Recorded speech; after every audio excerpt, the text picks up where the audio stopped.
project that actually I began working on before Fukushima happened, before the tsunami and the accident at the Fukushima Daiichi nuclear power plant. But one that has been a subject, really, nuclear culture is a subject that's been re-articulated and reconsidered through the event of Fukushima. And I'll just use that word, Fukushima, as the event. But of course, when we say Fukushima, we really should be very specific. There are a number of different concepts there. The power plant, the prefecture, the city, the event, the culture around it. So I'm going to come back to these terms, see if I can use this. Right, where do I point? Anyway, okay. So the Nuclear Culture Project is really quite a broad project, and it involves working with what I've called here interdisciplinary and cross-sector nuclear stakeholders, which is basically everyone who has an interest in nuclear issues or concerns, nuclear aesthetics, nuclear politics, people that live in particular sites or contexts where they encounter the nuclear economy, which is pretty much everybody really, but in certain circumstances or certain industries, this is your daily encounter with radiation or with the nuclear economy. So we undertake a number of activities. We do field research.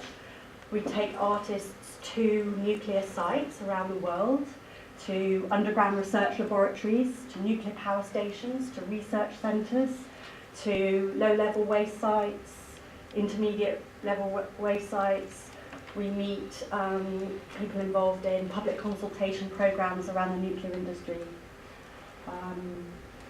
We have roundtable discussions where we bring together people from different disciplines to talk about their concerns and their practices.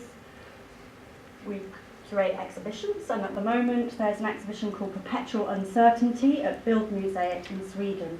And this book, the Nuclear Culture Source Book, is really has been published by Black Dog Publishing and Bildmuseet alongside the exhibition that's currently showing at Bildmuseet in northern Sweden, which is a very long way away, it's 2 flights away, but we'll be touring to Central Europe, which I can announce in the next few days, so it will be coming closer and closer to us.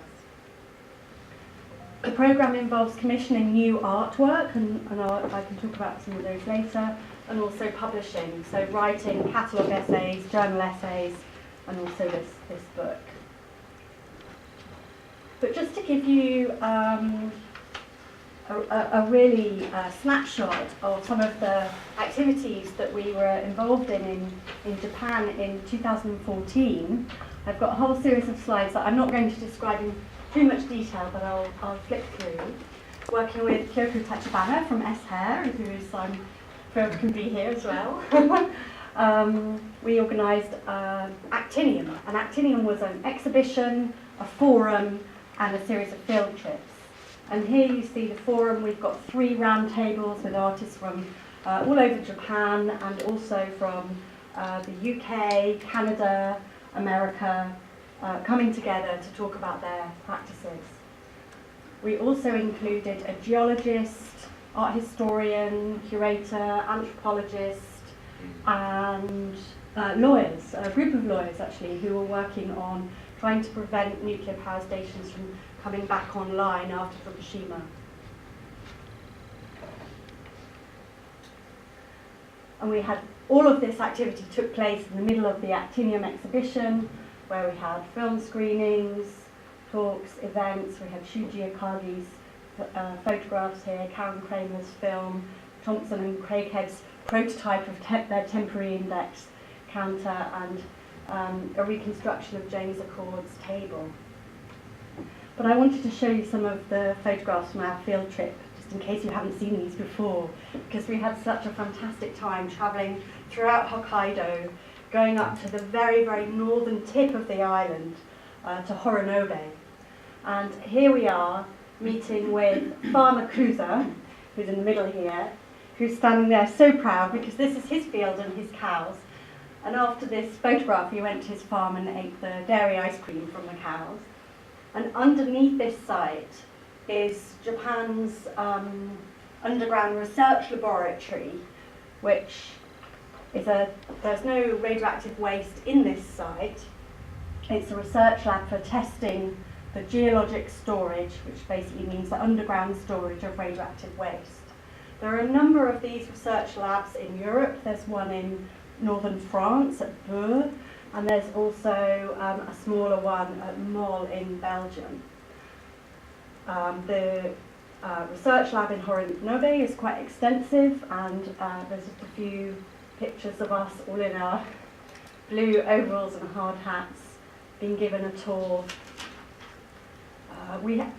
This is the English-speaking tour. We also had a Japanese-speaking tour, so unfortunately we had to break up our group into two linguistic groups for the simplicity of the trip.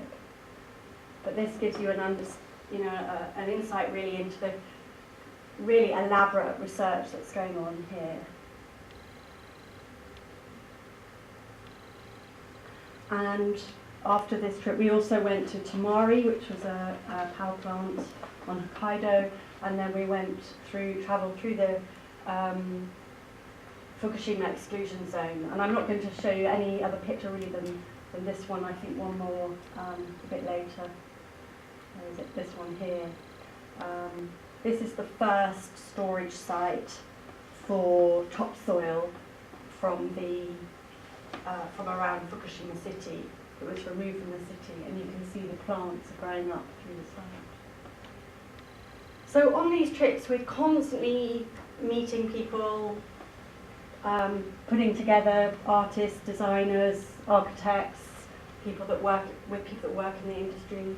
And this is Nicola Triscott from the Arts Catalyst, John Thompson and Alison Craighead, Kyoko Tachibana, who's here, and Yang Stone, who runs a company called Radiation Watch, which he has created an iPhone app, the Pocket Geiger, with a citizen science approach to measuring radiation so that everyone can measure radiation wherever they are. So it was fantastic to meet him and hear about his work and the ideas and also the data problems and data sharing problems he's having with his technology. So now I'm going to come to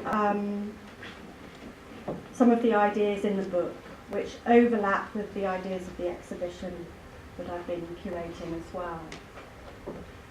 So there are about 60 artists in the book, and 30 of them are in the exhibition in Sweden.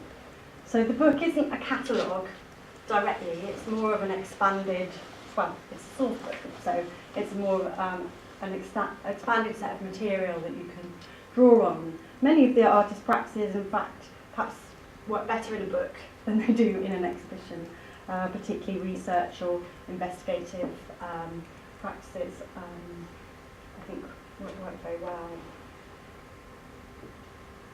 So the first theme in the book is the nuclear Anthropocene. And the Anthropocene as a term is quite kind of popular and has been really developed by artists working in partnership with the geologists on the geology working group for the stratigraphy quaternary working group, who are trying to identify exactly when the Anthropocene began. And the Anthropocene is in geologic time is the impact of human beings on the planet. So when we look back in time, we can say we look at the Jurassic time, we can see in the fossil record, there are, in the sedimented mud on the planet, we can identify where and when dinosaurs lived. In the very short period of time that humans have existed on the planet, we have transformed it immeasurably. We have left a permanent imprint, if you like, of human activity on the planet. And one of the ways in which we've done this is through radiation. And there are two fundamental markers of radiological markers of human activity on the planet. One is fallout, which is very clearly demonstrated through Isao Hashimoto's artwork, 1945 to 1998, which is an animation that documents all of the atomic detonations on the planet during this time period. And there are actually 2,053, I think there's actually 2,054 atomic detonations during this time, which is quite extraordinary because, of course, we know the story of the Trinity test and Hiroshima and Nagasaki, and we know that nuclear testing took place. But when I first saw this figure and watched this film, I was quite shocked, actually, at the even though I'm kind of familiar with this material, at the extensive nature of atomic testing on the planet. And I think this film is very interesting. Hashimoto is an artist, he's also a curator, and this work is on the Comprehensive Test Ban Treaty Organisation website. So it's interesting to see how the artwork has been incorporated into the Test Ban Treaty information on monitoring the planet to make sure that people are not testing nuclear weapons. So another work that we have in the exhibition is by Shinpei Takeda, and we have a whole series of work here. And you might know that radiation can be sensed using photographic paper. And there are a number of artists who have used this technique where they've taken soil, put it in a black bag of photographic paper and left it for a month or 3 months, and then develop the paper, and this is the kinds of images you can get. I mean, they vary enormously, but they're kind of cosmic images where you can't, Shinpei Takeda's pictures are very cosmic, I think. They look like the stars, you know. And you have, I think this is an interesting concept in relation to thinking about the individual and atomization. You have the micro and the macro scale of matter, the atomic scale of the atomic trace.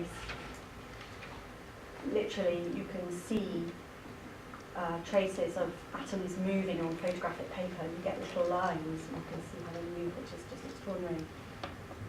Through to this cosmic kind of universe. So when we were looking at the pictures before of the artists going underground in Horonobe, this is part of a global project to try and bury radioactive waste underground. And the geologists would call this, they do call it, inserting radioactive material into the fossil record. So it's almost a reverse engineering where uranium has been dug out of the ground, used through the whole nuclear cycle, and then it's put back underground. So this is the second type of radiological marker of the Anthropocene. We have some photographs here in Sweden, thinking about radioactive non-sites is a strong theme in the book, taken from an essay by Noi Sarawaji, and he was influenced by Robert Smithson's idea of the non-site, where the gallery is not the site of the work. The gallery is the non-site. The site of the work is somewhere else, in some other place, and the gallery just presents the documentation of the site work. It's a very museum gallery focused understanding of site specificity, which we might think about quite differently now when we think about site specific artwork.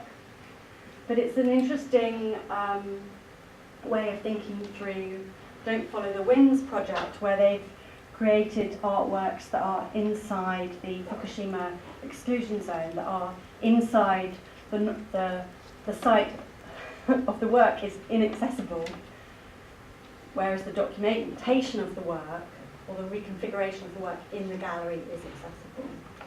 And here we have some objects from Fukushima and photographs on the wall of where those objects came from, where the spaces are empty in the pictures, where the objects have been removed and have been sent to the museum. So there's an interesting question about invisibility and nuclear materiality. We often talk about radiation being invisible, that it's this thing we can't see, our human senses can't detect it, we are psychically haunted by it, but we can't, that it's an immaterial thing. And I think the exhibition, by presenting so many objects and materials, kind of argues the opposite. Actually, the nuclear has a particular materiality, that objects, materials, things, networks, people, transport systems are configured around and reconfigured by radiation in all sorts of ways. So I'm just going to flip through a few pictures now, so I don't want to take up too much time, just to give you a sense. The Bildmuseet is this beautiful, Swedish gallery overlooking the snowy, frozen river in winter time.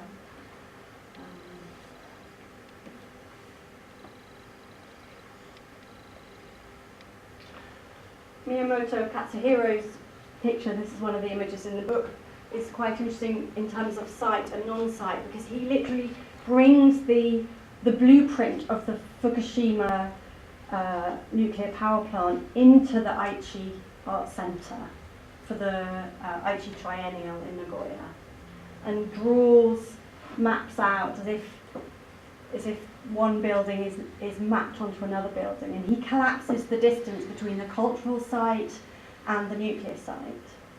So when we're talking about site and non-site, he kind of combines that into one very particular experience.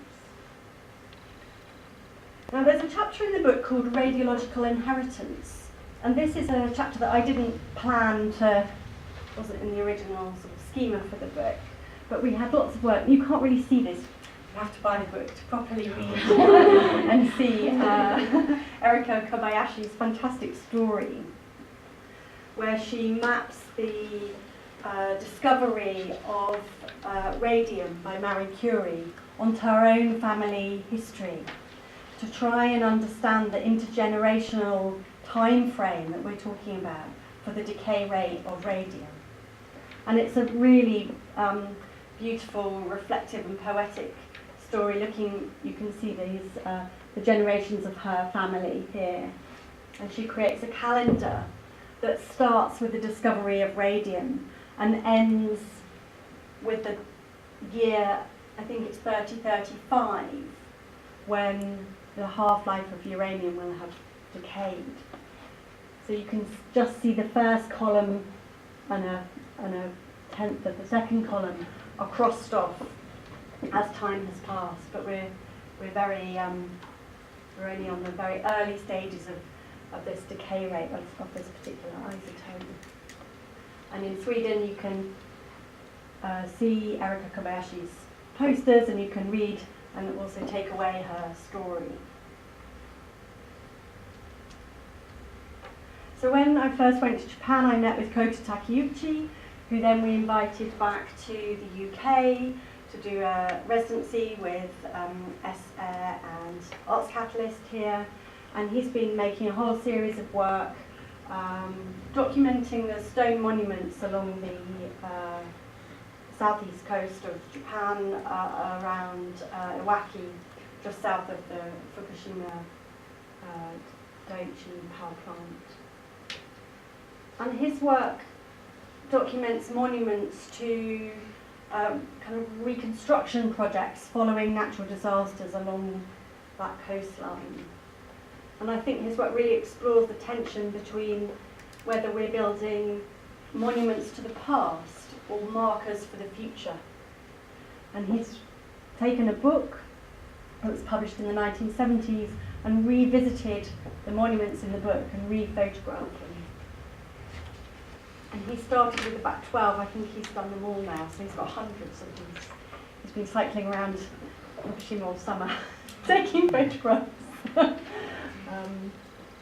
We had an exhibition in Karst Gallery in Plymouth, which is very near to the nuclear submarines that are being dismantled in Britain. And we had a round table discussion here, and Kota Takeuchi presented his research and his artwork in Plymouth, as well as in the exhibition that's in Sweden.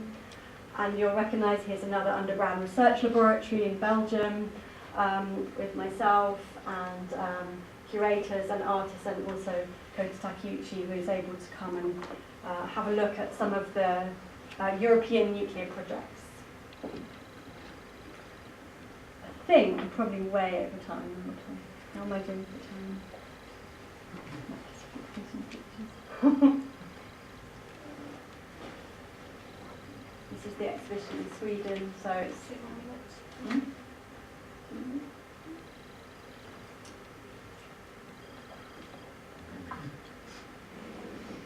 So I think I wanted to address Jamie Sutcliffe's review in Art Monthly of the nuclear culture source, which some of you may have read, which was a very excellent and rigorous review.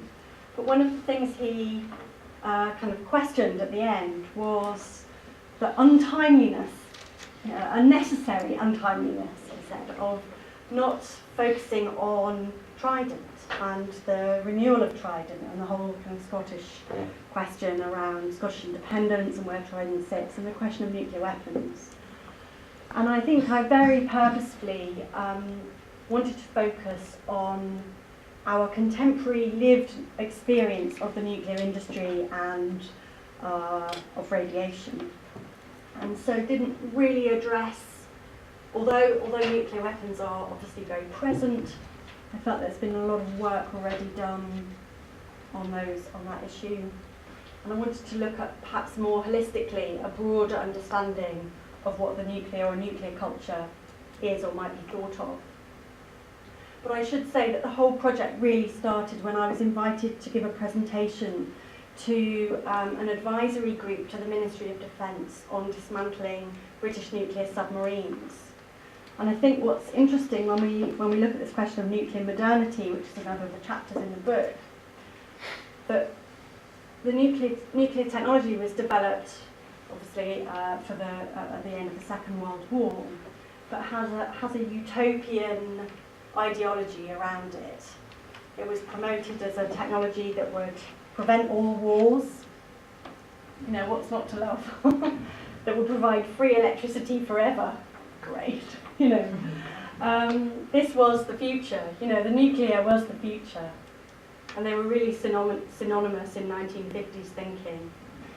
So, to think about a utopian technology that is crumbling and leaking and failing and becoming actually a nuclear heritage industry is quite an interesting shift.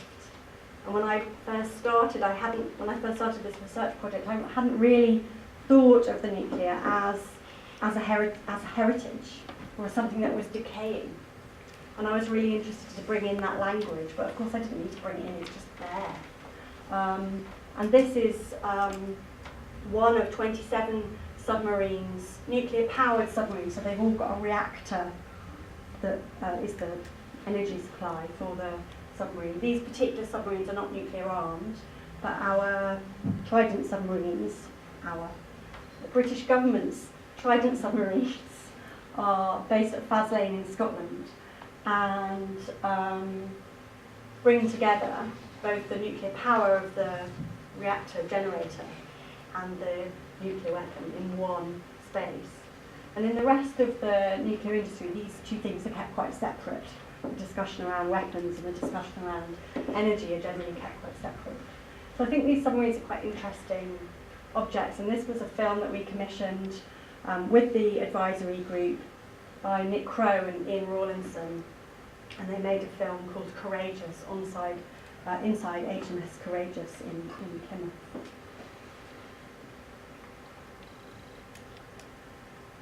Thomson and Craighead's temporary index is a number of counters from radioactive sites around the world. And I think this is important to raise in terms of thinking about Japan and the Japanese nuclear context, that as a curator, I was very keen to look at Japan's kind of contribution towards a global nuclear discourse. And post-Fukushima, there's a tendency, because of Hiroshima and Nagasaki and Fukushima, there's a tendency to think of Japan as a nuclear nation. In fact, there is a documentary called Nuclear Nation about Japan. But the UK is also a nuclear nation, and we live thoroughly embedded within a nuclear economy. So it was very important for me at every stage not to focus too much on Japan, but to bring in some very rigorous and experience-felt artistic practices that would contribute to an international debate. So I'm going to end with a book. I had this lovely quote from John O'Brien. I haven't credited him there. He's an emeritus professor in Toronto, and he said, Marshall McLuhan said that art was an early warning system in times of technological change, and that this book proves him right, that it kind of raises all these kind of potential concerns of where the nuclear economy might be going and how it impacts both on the Anthropocene but also on our lived daily life.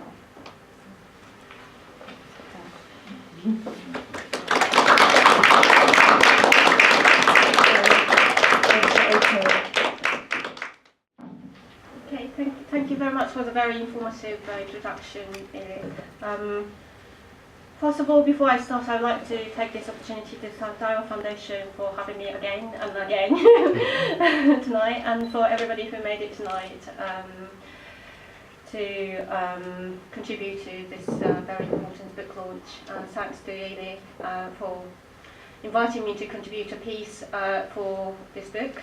And we discussed what might be the best for tonight, and having thought about it, I thought instead of reiterating what I wrote in the essay for the book, I could perhaps share my personal response to the book, because you'll be able to read the text anyway if you buy the copy. And so this is my desk, and here's a book, and we'll be flipping through some pages of the book, and I will share my personal reflections from the point of view of somebody who's doing research into contemporary art, as well as transnational intellectual history on the ideas of nature in history of Japan. So, in other words, this is just simply one of many potential instances of how this book could be interpreted by the reader.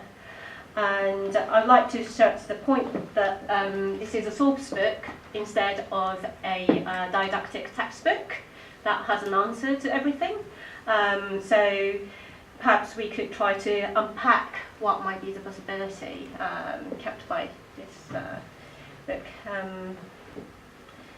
So to discuss the idea of nuclear in the context of Japan, and of course through the lens of a Japanese person, it is quite unavoidable to engage with the incident of the 3/11 triple disaster, of course. The wake of this catastrophe and the creeping fear of the radiation has fundamentally shaking public consciousness of how one might relate to the land and to each other and to nature in Japan. But culturally, there has been a prevailing idea that Japanese people are being somewhat close to nature, and the power of nature, as it is mystically said very often, that causes unwanted natural catastrophe. this is Karen Kramer's work that deals with this issue. Yet, cultural conception of nature itself is not so natural. It is instead eminently cultural. How has this shaped our social perception?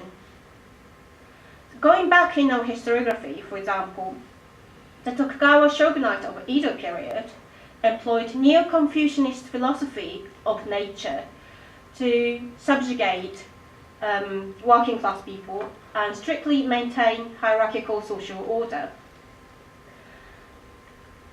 And the Meiji government set up the idea of Koka Shinto, or the national way of kami, to articulate political ideology where the emperor is perceived to be the top of the divine power of the mystical nature in Shintoism. That was late 19th century. So, in the recent years, various contemporary historians uncovered these cultures of nature embedded in the Japanese history. The historian Julia Thomas has extensively documented the construction of nature in political ideology in the making of so-called modern Japan. And the Japanese nature has not always been purely Japanese either. The historian Modern Japan Sho Konishi, which is my supervisor, articulated intellectual symbiosis between anarchists of Russia and Japan in their political theory of nature at the turn of the 20th century. Clinton Goddard from Hokkaido University has recently published a book on the influence of Charles Darwin's evolutionary theories on thinkers, biologists, and activists of modern Japan. So hence, the idea of the modern and the construct of the modern state itself has been intertwined with the conception of nature in Japan as much as it has been in elsewhere. Indeed, it is the transnational rather than national perceptions of cultures of nature that unravel the multiplicities of nuclear cultures that echoes beyond national borders and generations, as it's described and explored in Erika Kobayashi's work. And Ele, in the chapter of nuclear modernity in this book, discusses how nuclear project has always been one of the colonization, where other lands and bodies are occupied and exploited as raw materials. This exploitable raw materials, of course, has included exotic human beings and identity perceived to be part of nature from the eyes of the colonizer. And therefore, it matters when we speak of culture, nuclear culture, and history, where is it exactly this we are speaking from? And I think in many ways this book approaches these issues from multiple cultural perspectives. And I think you said you specifically wanted to avoid the this gaze of Western gaze of over the history of the nuclear culture. So, for example, Gabriel Hecht's text precisely unfolds this paradigm that continues to subjugate yet to be conceptually and economically decolonized Africa, this abstract idea of Africa. Victor Gammert's text brings forward the secrecy and paranoia that surrounds how contemporary subjects may relate to the nuclear modernity that stems from these past.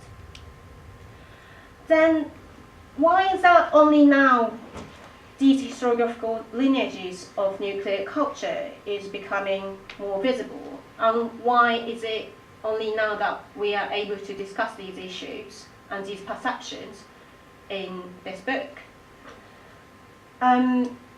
So when Ele and I has discussed about the topic of another times, she stressed the fact that how the image of nuclear used to be one of sublime, the big mushroom cloud, that's something out there in the 20th century. And in 21st century, it is something of uncanny. And this is something the Joseph Masco termed as the idea of nuclear uncanny. Uncanny referring to the moment in which familiar appears somewhat unfamiliar. And so this creeping fear and discomfort of silent and invisible, yet physically and psychologically tangible presence of nuclear culture is there every day.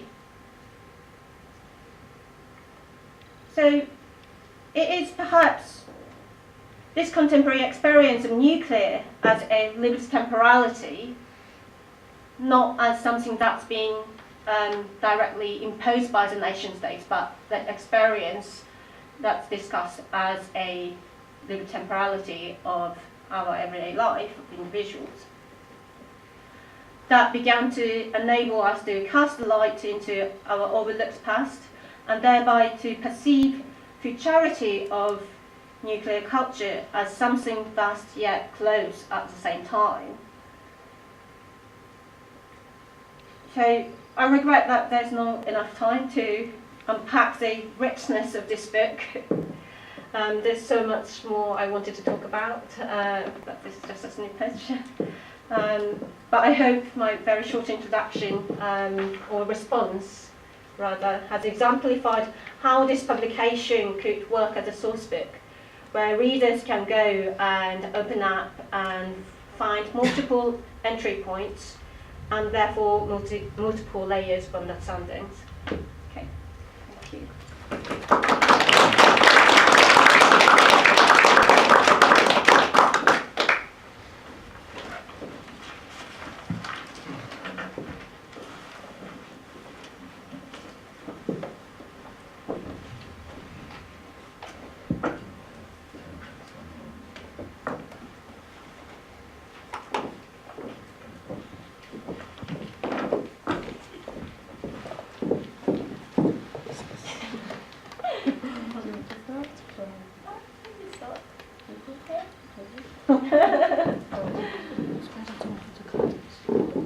So Eiko and I will have some kind of conversation about our interests, and then we'll open it up to the floor. But if anyone wants to ask a question or contribute as we go along, just wave and we'll look out for you. Can you hear me okay? Yes. So we've now got the microphone.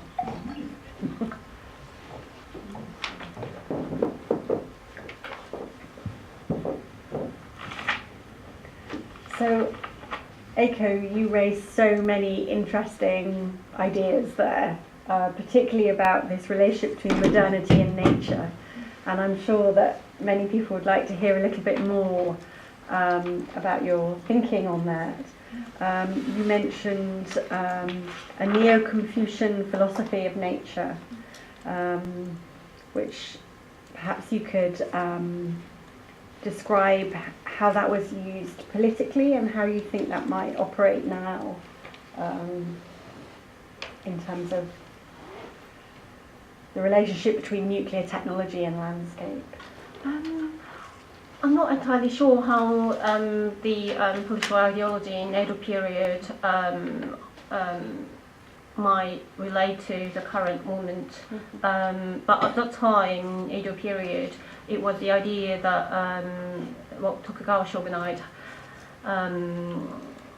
had a Neo-Confucianist philosophy where the social order and different people belong to different class, and that was a way of nature. And but of course, at the same time, there were other slightly more obscure figures, but quite well known in the people who are fascinated by it. People like Ando Shoeki, who is known as the anarchist of the Edo period, who came up with a completely different idea. No, Shoeki argued that, for example, he created new terminologies. For example, I think it was to describe a person. He put the character of man and woman, and so in the combination, there's no hierarchy between man and woman, but like to consist of passing it with the way. And so the idea of nature was always a contested idea in the social orders and perception, I suppose, in the history of Japan. But how this might relate to the contemporary condition, I think I try to expand on that on my essay. But yeah, so you could maybe have a look. I think it's interesting. Radiation is a naturally occurring phenomena, and there are different perspectives on the relationship between nuclear and nature, whatever nuclear is. So one point of view is that because radiation is naturally occurring and humans are part of nature, and as Timothy Morton would say, we're all nature and the human are enmeshed in one interrelated, interconnected thing.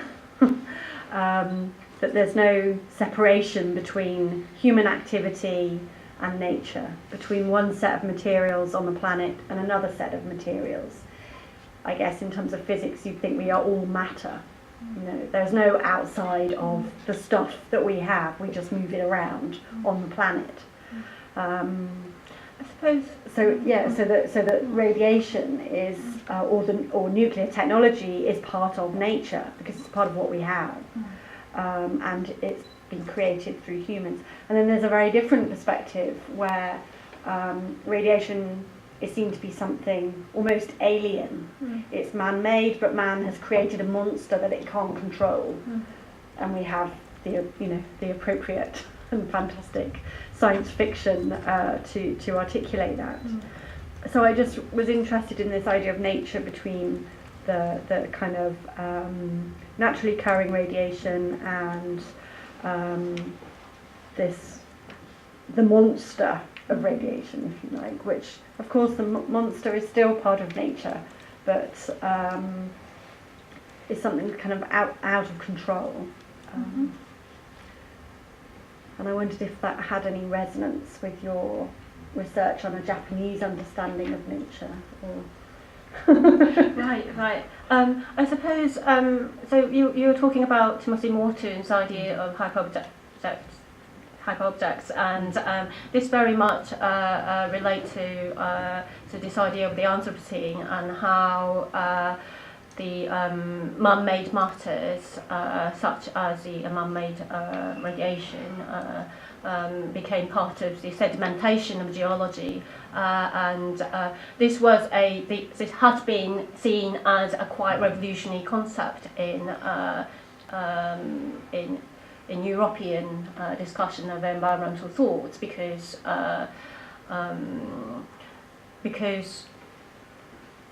it in European historical narrative of nature, nature was always something seen as separate from human being, that something that can be manipulated by human hands for their own good, and of course nature included the people who were colonized as well, and there's this line in the I think Peter van Dijk's essay towards the end, because he wrote a text for the nuclear Anthropocene section, didn't he? And but he talks about how this idea of the Anthropocene, the fact that our human cultures and nature has collapsed now, that there's this collision of human history and geological histories, and now we have to think of our history or our present as a whole planet as well. But then at the same time, this Anthropocene concept is very much a European point of view, and European-born concept, as well. So he talks about the quote, the Anthropocene and its great relevance force is not its ethical right to make us think that, oh no, how much we have broken the ecosystem of ours and so on. But it's not that, but it's also the ability to render differences as the same. So a different, in my understanding of this sentence, it's a difference that exists in our understanding of nature or how one relates to the so-called environment and so on. And this, of course, is a point at which critical contenders rise up to contest and the totalized we. And so I was wondering about in relation to the Anthropocene in Japan, but when we talk about we, that where your starting point as we was, and how now you have finished editing the book and published, and when you talk about we, where you might be art. If that makes sense. We is very contentious. I once gave a presentation about my research on the whole. I used the word we in the first sentence, and then the whole seminar became about we. So when I say we, I mean human beings. I don't use the term we in a national sense at all. And if I do, I correct myself, as I did earlier on, in terms of our nuclear weapons. They're not mine. So I think when we, you and I, are thinking about the book and who is represented in it, what kind of perspectives are presented in it, and who it's for, there are some very practical constraints. You always have a set of ideas and then a set of practical constraints, and somehow whatever you're doing you have to fit them together, and it's no different with a book. So some of the practical constraints were that I'd undertaken some research in Japan, and what was fantastic about going to Japan, which I never anticipated, was when I came back to London, I very quickly somehow became part of an extended Japanese community of artists and curators and writers and thinkers in London, which was fantastic. So I had a context to carry on thinking and discussing the issues and the practices that I'd come across in Japan, and many of those artists and curators have since actually move to London. I think about 6 of them. Right, so it's been a really interesting process. And the other constraint perhaps was that the book is distributed in Canada and America and the UK, so it's predominantly for an English-speaking audience. We did try and get funding to translate it, or translate at least part of it, the essays, into Japanese, but that was unsuccessful. So there are desires to do things, but then there's the pragmatics of funding it. So the we there is we the writers and contributors, but perhaps we the audience as well, and they configure each other. It was really important to me to try and get away from the sort of 20th century nuclear history, which is so powerful both in academia and in the public imagination. When you say to people, if you use the phrase the nuclear age is considered to be a 20th century phenomena, the Cold War, for example, and we're still in this time frame, like the Anthropocene. We're in the middle of it. So perhaps the nuclear age hasn't really happened yet. And Liam Sprod is here, who took part in our first roundtable discussion at the Arts Catalyst back in, was it 2012 or 2013? 13 maybe. 13 maybe, yeah. So, and we had some really interesting conversations there about, I hadn't been to Japan at that point, but we had Kojo Eshin from the Ochlith group who made the film, The Radiant. And we were talking about, all sorts of different kinds of ideas, but the idea of the nuclear event not being so much a 20th century phenomenon, but something that is ongoing and unfolding, a kind of slow time, a slow violence, as what's his name, who wrote the book about them? Rob Nixon writes about slow violence, and he looks at the use of depleted uranium in Iraq and the implications of depleted uranium. Also, slow violence, as in he talks about it as a kind of new form of violence that's not sublime or that's not dramatic and direct, but a kind of violence that happens everywhere as a consequence of our daily activities occurring as a climate change effect elsewhere in the continent, and without out of sight, slowly. So footnote. So the idea of slow time, slow violence, slow radiation, one of the most contested issues around radiation is its temporality, the lack of deaths, the lack of evidence, the lack of kind of statistics, if you like.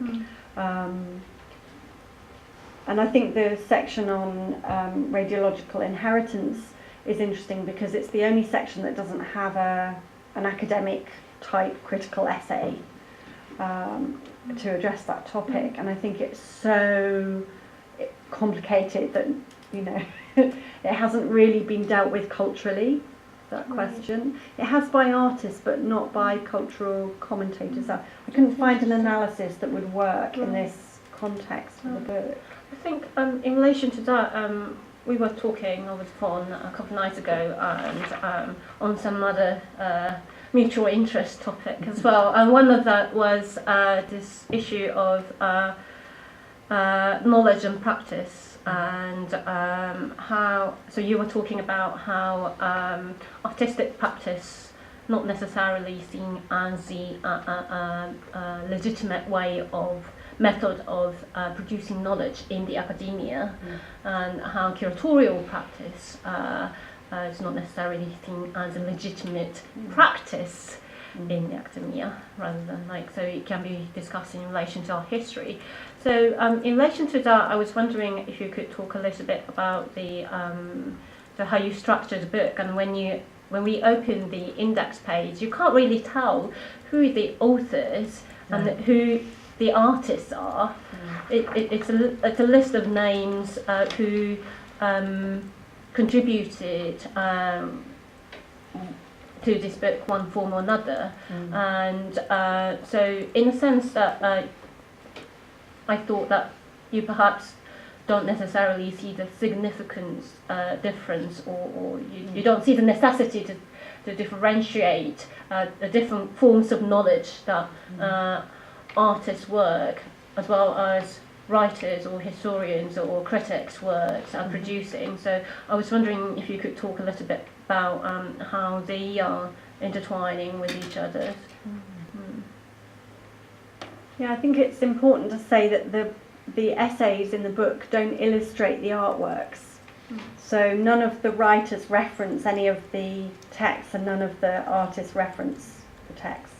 So they're treated, all of the material is treated as independently as knowledge in its own right, and they're all in parallel to each other. And to be honest, the themes are quite arbitrary. I mean, you could take this book, take it apart, reshuffle it, and put them together in another, the artworks and the writers under the same set of themes. Exactly. You see what I mean? Because the works, the kind of the critical inquiry in the texts and in the artworks speak to all of these different issues in different ways. This is just one kind of filter. I guess it's my way of providing one way of navigating this material. But of course, everyone will have their own perspective and their own research interests and their own kind of passions and their own starting points of where they would want to begin. So yes, it was quite important that the texts develop an idea. They're not curatorial texts. In a sense, my introductions are a bit like signposts for each section in the book. Apart from perhaps the last section on radiation as a hyperobject, where I wrote a longer introduction, I felt it was necessary to try and perhaps articulate a contemporary perspective on artistic practices in relation to the hyperobject. And I used the metaphor and the physical nature of the colour blue. And I use blue as if it's a hyperobject. So blue is something that is everywhere. It surrounds us in the sky. It's in the oceans. It's the mirroring of the sky. It's blue is used by artists almost like a litmus paper. You know, it's the litmus test of radiation radiographically somehow. And Eve Klein's International Blue, we were very, very pleased to reproduce this letter, which he wrote to really to the UN meeting on non-proliferation, to stop the distribution of nuclear weapons. And he proposed to colour nuclear weapons blue. And his letter's hilarious. It says, "I will do the colouring." I am the artist. I will do the colouring. I will put the blue powder in the nuclear weapon for you. You don't need to do that, he said. And he talks about how busy he is with his other exhibitions. You know. So this is true. Yeah, the President of the United States and the UN Commission on non-proliferation. But his proposal, of course, is to physically mark atomic weapons and an atomic explosion if it were to happen, to witness it, to make it evidence, to make it material, to make it tangible. So the blue is, in my introduction, I imagine this happening, and that there would be a plume on the ground, as we see on maps of a downwind plume of radiation, which of course doesn't really happen like that. It's all spotted and mixed about, and it's more hotspots than it is blanket coverage. Radiation creates hotspots rather than blanket coverage in that way. But I imagine this this sort of map, like a form of visual mapping of the environment after an explosion.